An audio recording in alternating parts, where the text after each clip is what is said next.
अस्सलाम वालेकुम। जैसे कि आप जानते हैं कि हमारे पास हर्बल इतनी ज़्यादा प्रोडक्ट्स हैं जो कि हमारी बॉडी के लिए काफ़ी ज़्यादा मुफीद है। हमारे पास काफ़ी ज़्यादा ऐसी टी मौजूद है, ऐसी हम कावा पी सकते हैं जो कि हमारे जिस्म के लिए काफ़ी ज़्यादा फ़ायदेमंद हो सकती है। पर एक ऐसी वीड, एक ऐसी प्रोडक्ट हर्बल जो कि बहुत ज़्यादा कारआमद है, उसका नाम है हॉथॉर्न।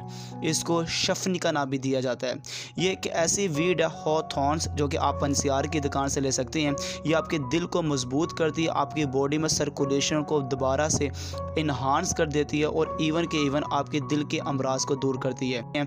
जिसमें आपने 1 चम्मच लेना है ये हॉथॉर्न्स का, और उसको आपने 1 कप जो कि उबलते हुए पानी के अंदर डाल देना है 1 कप के अंदर, और इसको अच्छी तरीके से हिलाना है। और हिलाने के बाद आपने इसको छान के यूज़ करना है। आप देखेंगे कि कुछ अरसे के बाद आपकी बॉडी में जो सर्कुलेशन है, ब्लड की सर्कुलेशन, वो इम्प्रूव होना स्टार्ट हो जाएगी। आपकी दिल की मजबूती बढ़ जाएगी। आपकी जो दिल के अमराज हैं उनका रिस्क फैक्टर भी काफ़ी ज़्यादा कम हो जाएगा। ये प्रोडक्ट स्पेशल फॉर उनके लिए जो कि दिल के अमराज के पेशेंट हैं। जज़ाक